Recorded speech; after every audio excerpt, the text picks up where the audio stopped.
الحمد لله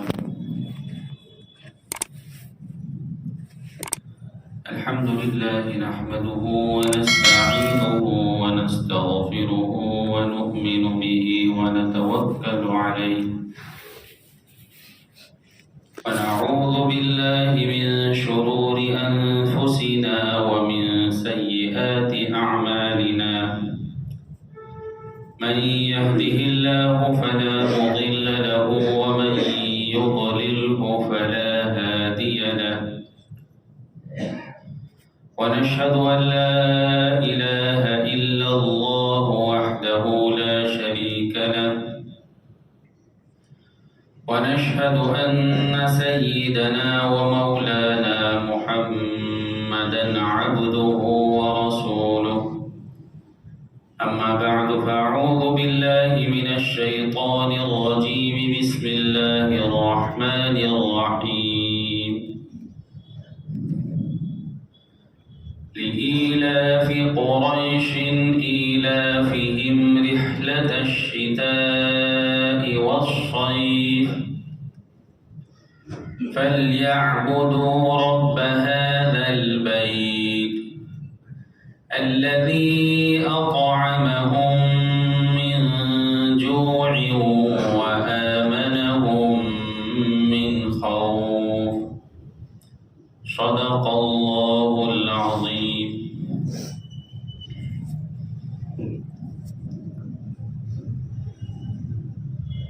سیرت کے متعلق کچھ باتیں سن رہے تھے. اللہ کے رسول صلی اللہ علیہ وسلم جس خاندان میں پیدا ہوئے اس خاندان کی کچھ خصوصیتیں، اس خاندان کو اللہ نے جو مقام عطا فرمایا اس کے متعلق کچھ باتیں سنی تھی. خود حدیث میں آتا ہے کہ اللہ رب العزت نے بنو اسماعیل کو منتخب فرمایا، یعنی اسماعیل علیہ السلام کی اولاد، اور بنو اسماعیل میں سے بھی بنو کنانہ کو، اور بنو کنانہ میں سے ہاشم کو، اور ہاشم میں سے مجھے منتخب فرمایا. تو اللہ کے رسول صلی اللہ علیہ وسلم کے پردادا جن کا نام ہاشم ہے، ہاشم سے مشہور ہے،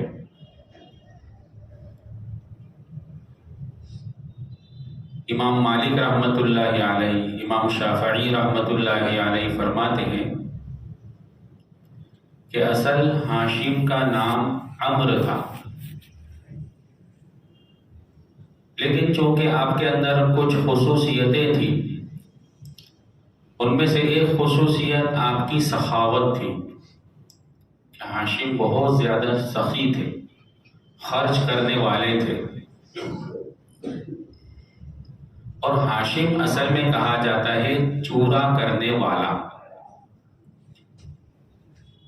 ہاشم کی عادت ایک یہ تھی کہ جب مکۃ المکرمہ میں قحط نازل ہوتا، کھانے پینے کی، اناج کی تنگی ہوتی، دکاڑ آتا، چونکہ مکہ ایک ایسا شہر ہے جہاں پیداوار نہیں ہوتی، جو بھی چیزیں ہیں کھانے پینے کی اور ضرورت کی چیزیں وہ باہر سے آتی، وہاں کی زمین میں یہ صلاحیت نہیں ہے کہ وہ اگا سکے. تو ہاشم ان کی عادت یہ تھی کہ جب بھی قحط ہوتا تو اس وقت وہ گوشت کے سالن میں روٹیاں چور کر پورے مکہ والوں کو کھلاتے.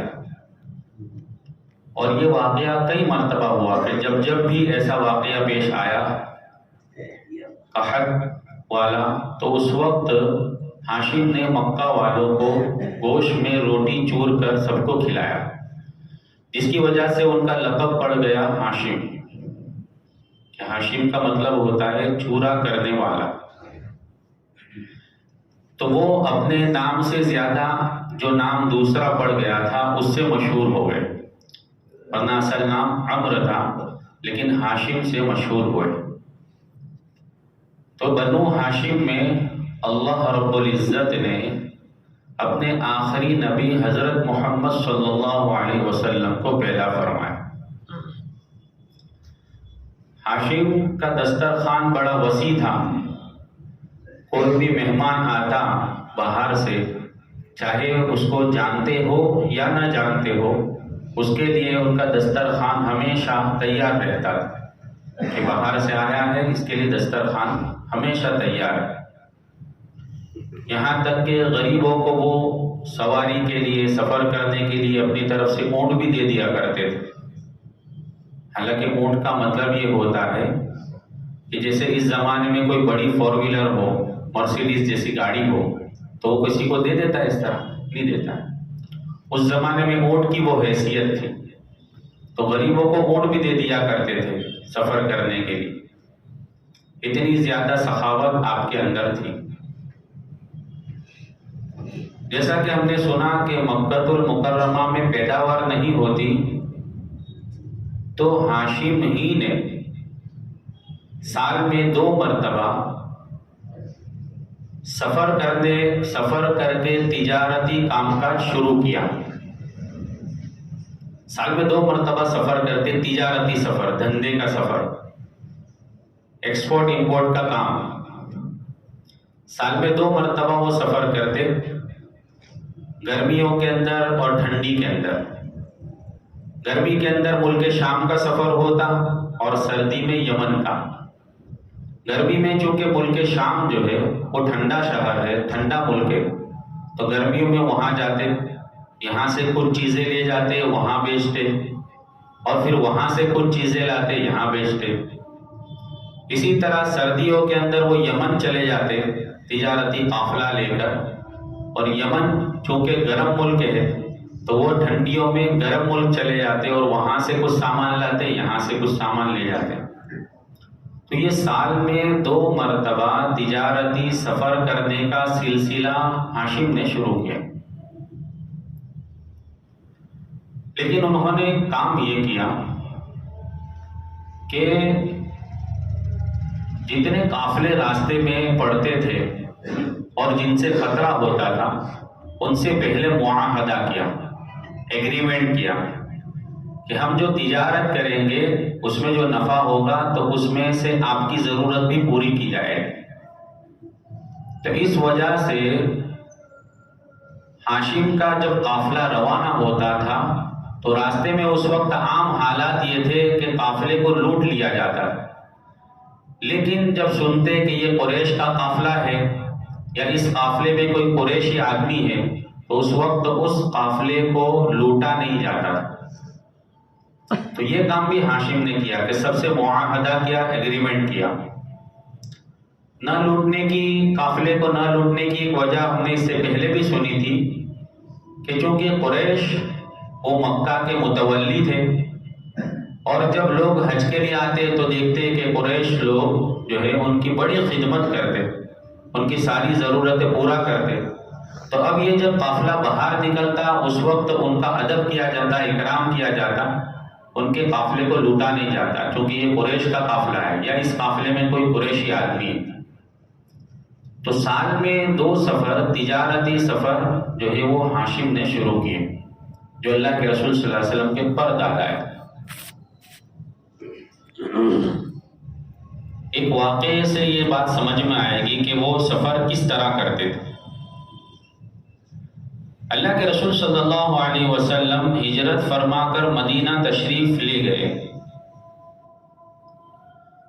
اس وقت سن ہجری 2 میں جب بدر کا واقعہ پیش آیا تو اس وقت اللہ کے رسول صلی اللہ علیہ وسلم نے مدینہ میں جو مشورہ کیا کہ ہمیں اس قافلے کا، جو مکہ کا قافلہ ہے، تجارتی قافلہ ہے اور وہ مدینہ کے قریب سے گزرنے والا ہے، یعنی بدر کے قریب سے گزرنے والا ہے، اس کا تعاقب کیا جائے اور تعاقب کر کے اس قافلے کو لوٹ لیا جائے۔ ان کو فائنینشیل جو ہے کمزور کیا جاوے تاکہ پھر مکہ والے ہم پر حملہ کرنے کی ہمت نہ کریں۔ عام طور سے جو بھی لوگ دوسرے پر حملہ کرتے ہیں اس کے پیچھے فائنینشیل مضبوط ہونا بھی ضروری ہوتا ہے، جس کی مثال ابھی موجود ہے، ہم سب سنتے ہی ہیں اور کئی مرتبہ سب نے سنا بھی اور اس کا تذکرہ ہوا کہ اسرائیل کی چیزوں کا بائیکاٹ کیا جا رہا ہے۔ اس سے کیا ہوگا کہ وہ فائنینشیل کمزور ہوگا، جب وہ کمزور ہوگا تو پھر وہ جو حملہ کرتا ہے وہ حملہ نہیں کر سکے گا۔ اللہ کے رسول صلی اللہ علیہ وسلم کا یہ پلان تھا کہ مکہ والوں کو فائنینشیل کمزور کیا جائے، چونکہ دوسرے لوگ تو اس قافلے کو چھیڑیں گے نہیں، کیونکہ وہ بھی تو قریشی ہے، ابو سفیان جو اس وقت مسلمان نہیں ہوا تھا اور وہی قافلہ لے کر چل رہا تھا۔ اللہ کے رسول صلی اللہ علیہ وسلم نے ان کا تعاقب کیا، پیچھا کیا، لیکن چونکہ پہلے سے معلوم ہو چکا تھا، اس لیے ابو سفیان جو بڑا ہوشیار آدمی تھا اس نے راستہ بدل لیا اور وہ سمندری راستے سے ہوتا ہوا مکہ پہنچ گیا پورا قافلہ لے کر، اور ادھر سے اللہ کے رسول صلی اللہ علیہ وسلم جو ہے بدر پہنچ گئے، اور پھر مکہ میں اس نے خبر پہنچا دی تو مکہ سے لڑنے کے لیے 1000 کا قافلہ سامان کے ساتھ وہ بدر پہنچ گیا اور وہاں جنگ بدر کا واقعہ پیش آیا۔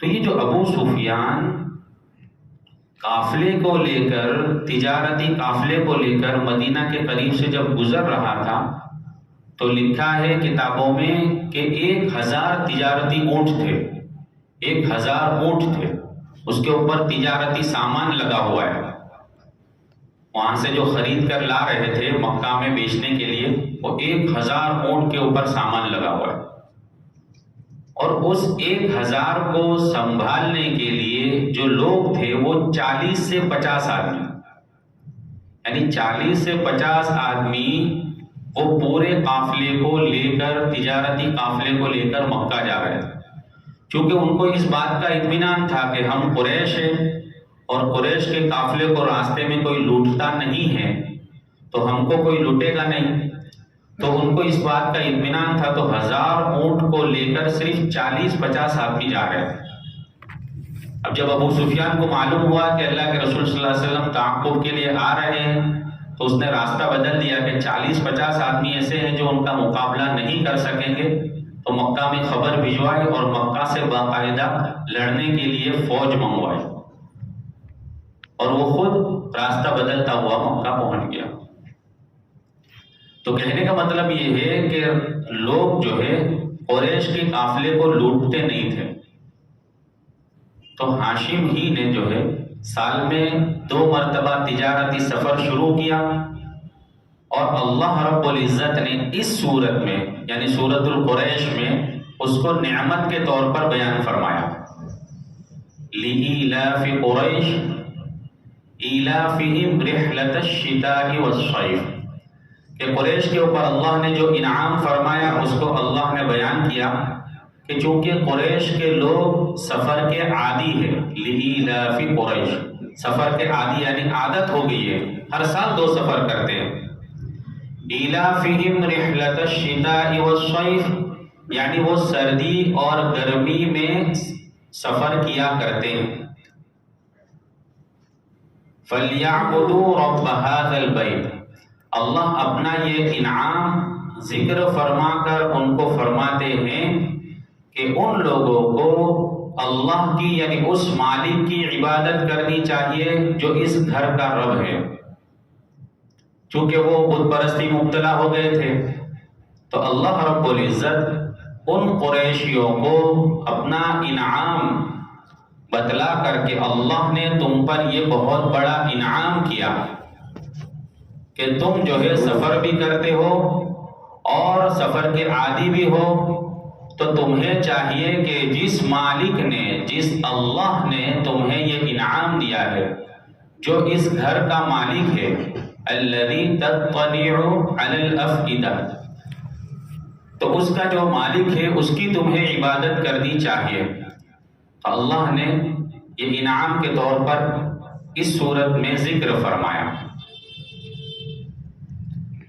تو ہاشم یہ اللہ کے رسول صلی اللہ علیہ وسلم کے پردادا، جن کے اندر یہ خصوصیتیں تھیں۔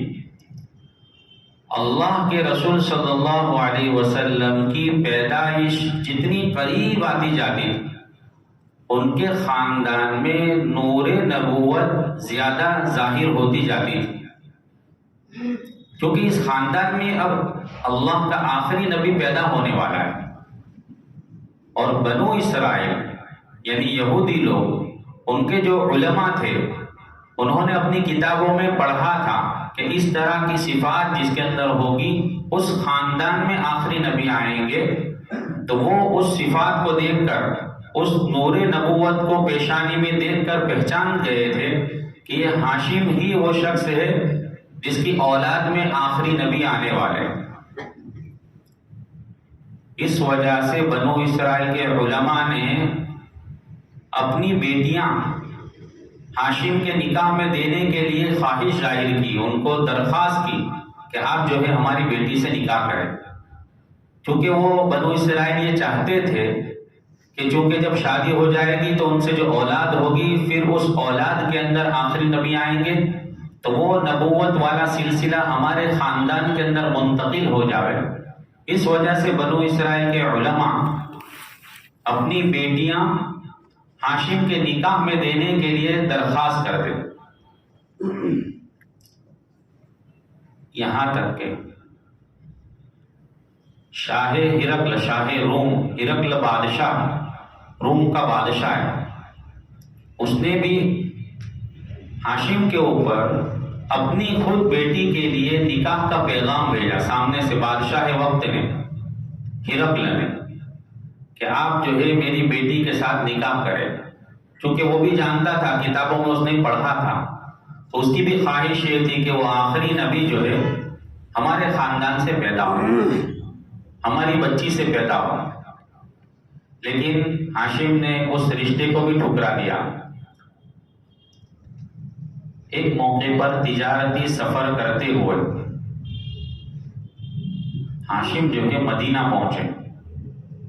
تجارتی سفر آگے کا تھا، راستے میں مدینہ آیا تو آپ وہاں ٹھہر گئے، کیونکہ عام طور سے یہ ہوتا تھا اس زمانے میں، جو عام رواج تھا وہ یہ تھا کہ چونکہ تجارتی سفر بہت لمبے لمبے ہوتے تھے، اور اس زمانے کے جیسے نہیں کہ لمبا سفر بھی ہو تب بھی وہ ایک دن میں آدھا دن میں ہو جاوے، بلکہ لمبے لمبے سفر 3 مہینے 4 مہینے 5 مہینے کا سفر۔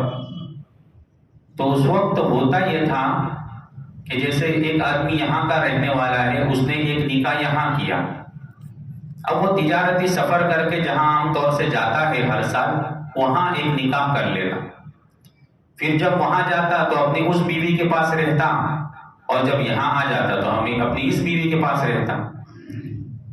تو ہاشم جب تجارتی سفر کرتے ہوئے مدینہ پہنچے ہیں تو مدینہ میں ایک لڑکی ان کو پسند آ گئی کہ اس سے مجھے نکاح کرنا چاہیے، لیکن تحقیق کرنے پر معلوم ہوا کہ وہ خود نکاح والی ہے، یعنی کسی دوسرے کے نکاح میں۔ لیکن جب بعد میں معلوم ہوا کہ اس کے شوہر نے اس کو طلاق دے دی، تو ہاشم نے پھر جو ہے نکاح کا پیغام دیا، اور اس عورت کے ساتھ شادی ہوئی ہاشم کی۔ وہ عورت بنو نجار خاندان سے تعلق رکھتی تھی اور اس کا نام تھا سلمہ۔ تو بنو نجار خاندان کی عورت سلمہ سے ہاشم کا نکاح ہوا مدینہ میں۔ اسی سلمہ کے پیٹ سے اللہ کے پیارے رسول صلی اللہ علیہ وسلم کے دادا عبد المطلب پیدا ہوئے۔ تو جب نکاح ہو گیا، ہاشم نے تھوڑے دن وہاں قیام کیا۔ قیام کرنے کے بعد وہ اپنے تجارتی سفر کے لیے آگے چلے گئے۔ جب سفر کے لیے نکل گئے تو اس وقت عورت جو ہے حاملہ تھی، اور آپ جو ہے سفر کرتے ہوئے ایک ملک پہنچے اور وہاں بیمار ہوئے، اور وہیں آپ کا انتقال ہو گیا اور وہیں دفن ہو گئے۔ اب یہاں چونکہ مدینہ میں ان کی ایک بیوی ہے سلمہ نامی، ان سے ایک بچہ پیدا ہوا۔ علماء نے لکھا ہے کہ وہ بچہ جب پیدا ہوا تو اس کا ایک بال سفید تھا، اس وجہ سے اس کا نام شیبہ رکھا، شیبہ۔ تو اصل پورا ان کا نام تھا شیبۃ الحمد، جو بچہ پیدا ہوا ہاشم کا مدینہ میں۔ اب چونکہ وہ مدینہ میں پیدا ہوا، اپنے والدہ کے پاس ہی رہا، اپنی امی کے پاس، اور پھر کچھ مدت تک وہاں رہا، پھر وہاں سے مکہ کس طرح آئے اور شیبۃ الحمد سے آپ کا نام عبد المطلب کس طرح ہوا، اس کو انشاءاللہ ہم پھر سنیں گے۔ تو یہ تو ہوا ہاشم کے مختصر سے حالات جو اللہ کے رسول صلی اللہ علیہ وسلم کے پردادا ہوتے ہیں۔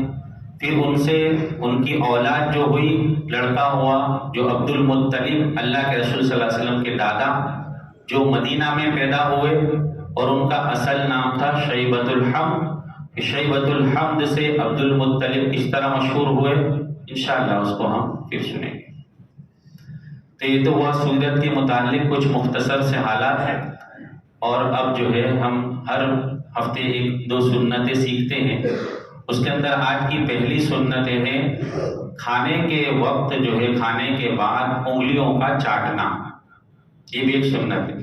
ہم نے مختلف سنتیں سیکھی تھی، اور امید یہ ہے کہ وہ جو سیکھی ہوئی سنتیں اس پر سب نے عمل کیا ہوگا، یعنی عمل تو کرتے ہی ہیں لیکن نیت کے ساتھ، جیسے ہاتھ دھوتے وقت اس نیت کے ساتھ ہاتھ دھوئے ہوں گے کہ بھئی یہ میرے نبی صلی اللہ علیہ وسلم کی سنت ہے، اس وجہ سے میں ہاتھ دھو رہا ہوں، بسم اللہ پڑھ کر جو ہے کھانا شروع کیا ہوگا، اور وہ بھی سب کرتے ہی ہیں لیکن باقاعدہ نیت کے ساتھ، اور پھر داہنے ہاتھ سے کھانا کھانا۔ پھر اس کے بعد آج کی سنتوں میں ہے کھانے کے بعد انگلیوں کا چاٹنا۔ حضرت کعب رضی اللہ تعالیٰ عنہ کی روایت، اللہ کے رسول صلی اللہ علیہ وسلم جب کھانا تناول فرماتے تو وہ 3 انگلیوں سے تناول فرماتے ہیں، اور کھانے کے بعد انگلیوں کو چاٹ لیا کرتے۔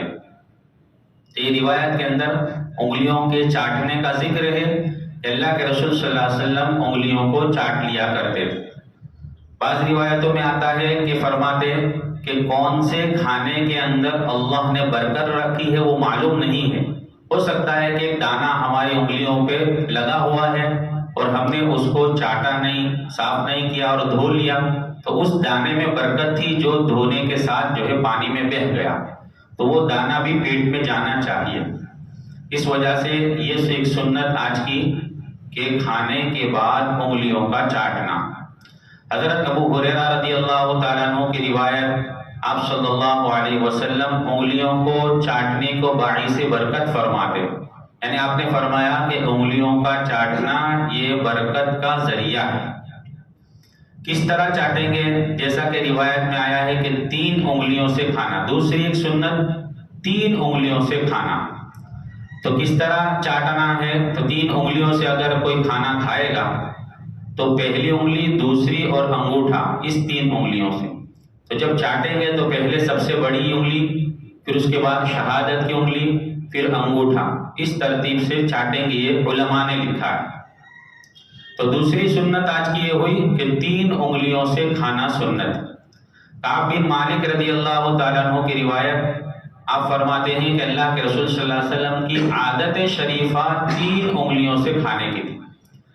عادت شریفہ 3 انگلیوں سے کھانے کی کا مطلب یہ ہے کہ اگر ضرورت ہو تو 4تھی انگلی اور ضرورت ہو تو 5ویں انگلی، یعنی 5 انگلی سے کھا سکتے ہیں، اجازت ہے، کوئی حرج نہیں ہے۔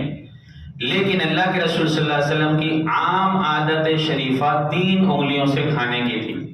اطباء نے اس کی وجہ لکھی ہے کہ 3 انگلیوں سے جب آدمی کھاتا ہے تو لقمہ چھوٹا ہوتا ہے، اور جب چھوٹے چھوٹے لقمے کھائے گا تو اس وقت ہضم بھی جلدی ہو جائے گا، اور جو ہے بیماریوں سے بچنے کا بھی ایک ذریعہ بنے گا۔ تو دوسری سنت ہوئی آج کی 3 انگلیوں سے کھانا۔ امام نووی رحمۃ اللہ علیہ فرماتے ہیں کہ بلا ضرورت 4تھی اور 5ویں انگلی کو شامل نہ کرے، بلا ضرورت، ضرورت ہو کر سکتے، لیکن جب تک ضرورت نہ ہو وہاں تک 3 انگلیوں سے کھایا جائے۔ علامہ عینی رحمۃ اللہ علیہ فرماتے ہیں کہ بلا ضرورت 4تھی اور 5ویں انگلیوں سے کھانے والا سنت کو چھوڑنے والا ہے، بغیر ضرورت کے۔ ضرورت نہیں تھی تو بھی 5 انگلیوں کو استعمال کیا تو یہ سنت کو چھوڑنے والا ہے، تاریک سنت ہے۔ تو 2 سنت آج کی یہ ہوئی۔ پہلی سنت انگلیوں کا چاٹنا، دوسری سنت 3 انگلیوں سے کھانا۔ اس لیے علماء نے لکھا ہے کہ اگر کوئی خشک چیز ہو، سوکھی چیز ہو، اس کو کھاتے ہو تو اس وقت تو 3 ہی انگلی استعمال کرے۔ جیسے کہ کوئی ناشتہ کھا رہے، مثال کے طور پر ویفر کھا رہے، تو ویفر کے اندر جو ہے 3 انگلیوں سے آرام سے آدمی کھا سکتا ہے۔ اس طرح کوئی چیز لے لی تو اس کو 3 انگلی سے اطمینان سے پکڑ کر کھا سکتا ہے۔ تو اب جو ہے ایک ہم نے یہ آج سنت سیکھی کہ 3 انگلیوں سے کھانا سنت ہے۔ اب ہو سکتا ہے کسی کو معلوم ہو اور اس پر عمل بھی کرتا ہو، لیکن عام طور سے لوگوں میں دیکھا گیا کہ کوئی اس سنت پر عمل نہیں کرتا ہے۔ کون 3 انگلی سے کھاتا ہے؟ سبھی جو ہے 5 انگلی سے کھاتے ہیں۔ لیکن آج ہم نے یہ سنت سیکھی ہے تو اب سنت کی نیت سے، البتہ کوئی ایسی چیز ہے جس کو 3 انگلی سے نہیں پکڑ سکتے، جیسے مثال کے طور پر چاول کی کوئی چیز ہے، دال چاول، کڑھی کھچڑی، تو اب اس کو جب پکڑیں گے 3 انگلی سے نہیں پکڑ سکتے، گر جائیں گے، تو اس کو 5 انگلی سے کھا سکتے ہیں۔ لیکن اگر کوئی روٹی ترکاری کھاتا ہے تو روٹی ترکاری 3 انگلی سے کھا سکتے ہیں، کہ روٹی توڑنے کے بعد 3 انگلی سے پکڑ کر اس کو اندر ڈبو کر کھاوے۔ تو کوشش یہ کرے کہ سنت کی نیت کرتے ہوئے 3 انگلی سے کھاوے، کہ اللہ کے رسول صلی اللہ علیہ وسلم کی عادت شریفہ 3 انگلی سے کھانے کی تھی، جو روایت ہم نے سنی۔ اس کے آگے تیسری ایک سنت ہے گرے ہوئے لقمے کو اٹھا کر کھانا۔ لقمہ گر گیا، اب اس کو اٹھا کر صاف کر کے کھا لیا جاوے، یہ بھی ایک سنت ہے۔ عام طور سے اس کو جو ہے عیب کی چیز سمجھی جاتی ہے، کہ کوئی دیکھے گا تو کہے گا کتنا نیچ آتی ہے، دیکھنے گرا ہوا کھاتا ہے۔ کوئی ایجوکیشن لوگ اس طرح کے ذہن والے ہوتے ہیں، تو ہم کو ان کی فکر کیے بغیر ہمارے نبی صلی اللہ علیہ وسلم کی سنت پر عمل کرنے کی نیت سے اگر ہمارا لقمہ گر گیا ہے تو اس کو اٹھا کر صاف کر کے کھا لیا کرے۔ تو سنت کی نیت سے کوئی اس طرح کھاتا ہے تو علماء نے اس کے بڑے فوائد بھی لکھے۔ روایت میں ہے حضرت انس رضی اللہ تعالیٰ عنہ کی روایت کہ لقمہ گر جائے تو اسے اٹھا کر صاف کر کے کھا لو، شیطان کے لیے نہ چھوڑو۔ یعنی اگر کوئی گرتا ہے لقمہ تو اس کو اٹھا کر صاف کر کے نہیں کھاتا ہے تو گویا وہ شیطان کے لیے چھوڑ رہا ہے۔ تو حضرت انس کی روایت میں ہے کہ اس کو صاف کر کے کھا لو، شیطان کے لیے نہ چھوڑو۔ علماء نے اس کے بہت سارے فوائد لکھے ہیں کہ جو گرے ہوئے ٹکڑے تو کھائے گا اللہ رب العزت اس کو یہ انعام دیں گے۔ مختلف علماء نے اس کے فوائد لکھے۔ مثال کے طور پر اس کا فائدہ یہ لکھا ہے کہ تندرستی سے محفوظ رہتا ہے۔ آدمی جو گرا ہوا لقمہ اٹھا کر کھاتا ہے تو وہ تنگ دستی سے محفوظ رہتا ہے، اس کو تنگ دستی نہیں ہوتی۔ دوسرا فائدہ لکھا ہے کہ خطرناک بیماری سے محفوظ رہتا ہے۔ آدمی اگر گرے ہوئے لقمے کو سنت کی نیت سے اٹھا کر صاف کر کے کھا لے ہوئے، علماء نے اس کا ایک فائدہ یہ لکھا ہے کہ وہ خطرناک بیماری سے محفوظ رہتا ہے۔ آج بیماریاں مختلف، بڑی بڑی ایسی بیماری کہ ڈاکٹروں کو بھی سمجھ میں نہیں آتی، 3 4 5 رپورٹ نکالنے کے بعد تو ڈاکٹر جو ہے سر میں کھجالتا ہے کہ یہ کہوں کہ یہ کہوں، اس کو رپورٹ میں بھی کئی مرتبہ سمجھ میں نہیں آتا ہے، ایسی بیماریاں آ گئی۔ تو علماء نے اس کا ایک یہ نسخہ لکھا گیا کہ جو لقمہ گر جاوے اس کو اٹھا کر صاف کر کے کھا لے ہوئے سنت کی نیت سے، اللہ اس کی برکت سے اس کو خطرناک بیماری سے محفوظ رکھیں گے۔ دوسرا ایک فائدہ لکھا ہے اولاد چالاک پیدا ہوتی ہے۔ جو اس طرح لقمہ اٹھا کر کھاتا ہے سنت کی نیت سے تو اس کی اولاد جو ہے ہوشیار اور چالاک پیدا ہوتی ہے، اولاد اچھی پیدا ہوتی ہے، غربت سے دور ہوتی ہے، اور وسعت رزق کا سبب ہے، یعنی رزق میں بڑھوتری ہوتی ہے گرا ہوا لقمہ اٹھا کر کھانے سے۔ امام غزالی رحمۃ اللہ علیہ نے تو یہاں تک لکھا کہ گرا ہوا لقمہ اٹھا کر کھانا یہ جنت کی حوروں کا مہر ہے، جنت کی حوروں کا مہر۔ تو جس کو اگر حوریں جتنی زیادہ چاہیے تو وہ اتنا لقمہ اٹھا کر کھاوے تو وہ حوریں اس کو اتنی زیادہ ملے گی۔ تو حوروں کی نیت سے کھا لے، لیکن سنت کی نیت سے اگر کھائیں گے تو ان کے انشاءاللہ بہت سارے فائدے ہوں گے۔ تو آج ہم نے جو سنتیں سیکھی ہے اس کے اندر پہلا انگلیوں کا چاٹنا، دوسرا 3 انگلیوں سے کھانا، اور تیسرا گرا ہوا لقمہ اٹھا کر کھانا۔ تو آج تک ہم نے جتنی سنتیں سیکھی جس میں ہے ہاتھ دھونا، بسم اللہ کا پڑھنا، دائیں ہاتھ سے کھانا، اپنے قریب سے کھانا، برتن کو خوب صاف کرنا، انگلیوں کا چاٹنا، 3 انگلیوں سے کھانا، گرے ہوئے لقمے کھانے کو اٹھا کر صاف کر کے کھا لینا۔ اللہ رب العزت ہم تمام کو عمل کی توفیق عطا فرمائے۔